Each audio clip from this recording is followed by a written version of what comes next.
Alors, pour le Sagittaire, nous allons regarder ce qui vous attend au niveau des énergies de l'année 2025, voir ce qui va ressortir. Et comme il s'agit d'une guidance générale, bien sûr, il faut essayer de voir aussi dans quelle sphère de votre vie sentimentale, professionnelle, relationnelle, familiale, il y aura une dominance pour cette année 2025. Alors,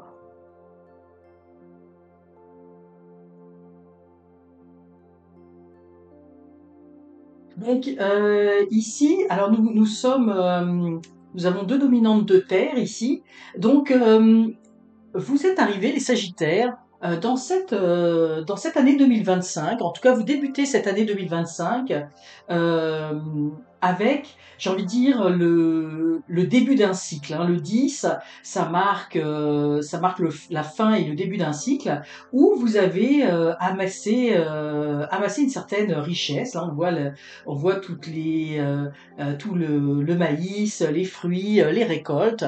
Donc vous avez posé des actions en 2024 pour avoir, j'ai envie de dire, une certaine stabilité dans votre vie. Vous avez récolté les fruits de vos efforts des dernières années et vous commencez cette année avec, j'ai envie de dire, euh, avec une certaine abondance dans un des aspects de votre vie.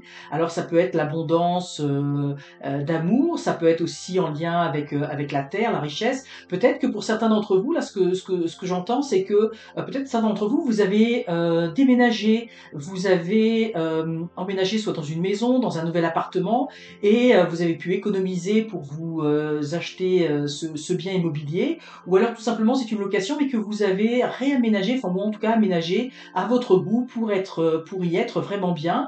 Et je vois il y a quand même une base solide pour commencer cette année. Alors dans les obstacles, les défis, nous avons ici le set de l'eau avec les excès. Et donc ici ce que l'on voit, alors on a deux énergies qui sont quelque part complémentaires parce que l'eau, c'est elle qui vient nourrir, j'ai envie de dire nourrir la terre. Donc ce que l'on vous dit ici, c'est de faire attention, de faire attention de ne pas dilapider les acquisitions, les biens que vous avez emmagasinés.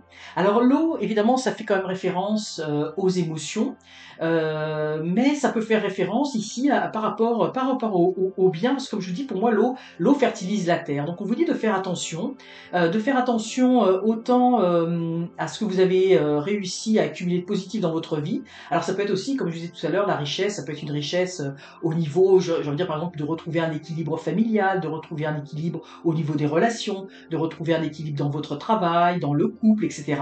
Donc on vous dit de faire attention, de ne pas avoir une certaine aridité, une certaine sécheresse de cœur, parce que des fois quand on a une certaine abondance, on a des fois on n'y fait plus attention, on considère cela comme acquis.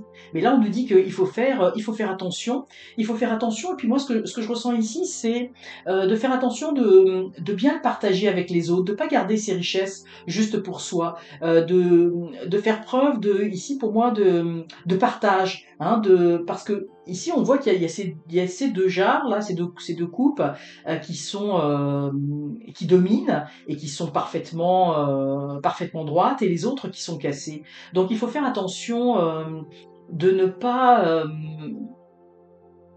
il faut faire attention aux personnes qui nous entourent, il faut faire attention aux gens qui nous entourent aussi, de ne pas faire preuve de sécheresse de cœur, de partager, de faire attention aussi que ce que nous avons acquis en termes de stabilité, d'abondance, et puis quelle qu'elle soit, bah, de le partager aussi, avec les autres, parce que dans le fond, c'est ça l'abondance. Hein. L'abondance, c'est aussi le partage avec les autres.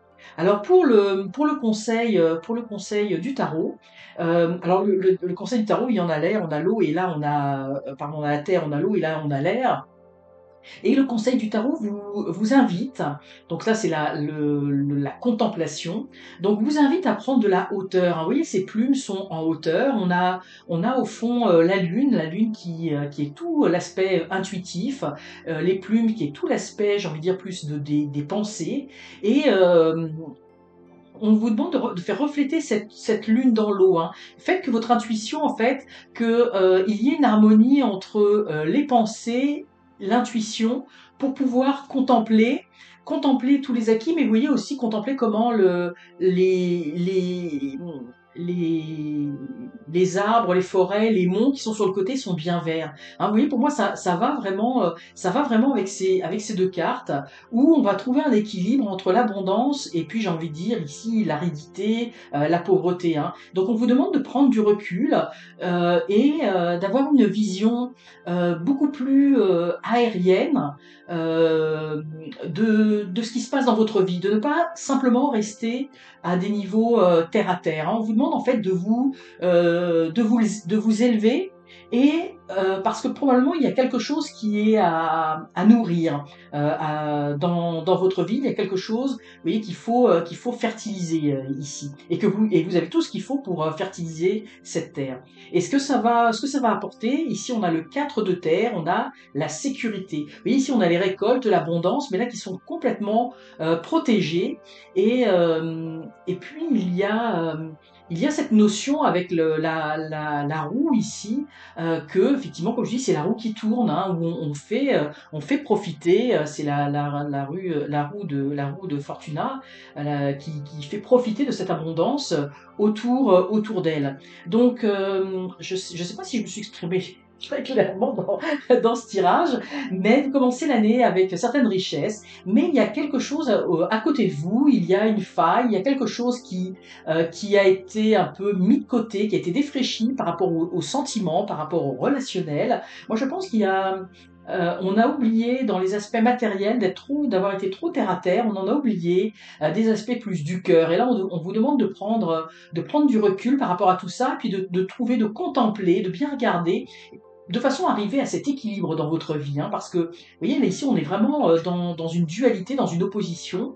Donc, il y a quelque chose qui a bien fonctionné dans votre vie, qui vous commencez bien l'année, sur que vous avez terminé l'année 2024, et vous commencez cette année 2025 avec une certaine richesse dans un des aspects de votre vie, mais il y a un autre aspect de votre vie qui est un peu à l'abandon, hein, qui demande de l'amour et qui demande, pour moi, il y a une notion de partage, d'échange là-dedans. Alors, en prenant de la hauteur, en contemplant, en regardant ce qu'il faut faire, eh bien, vous allez trouver une solution et ça va vous apporter un grand équilibre. Et puis, vous voyez, ici, pour moi, il y a les 4 parties, ça représente aussi un petit peu comme le monde. Vous allez pouvoir équilibrer plusieurs sphères de votre vie parce qu'actuellement, je pense que ça n'est pas tout à fait le cas.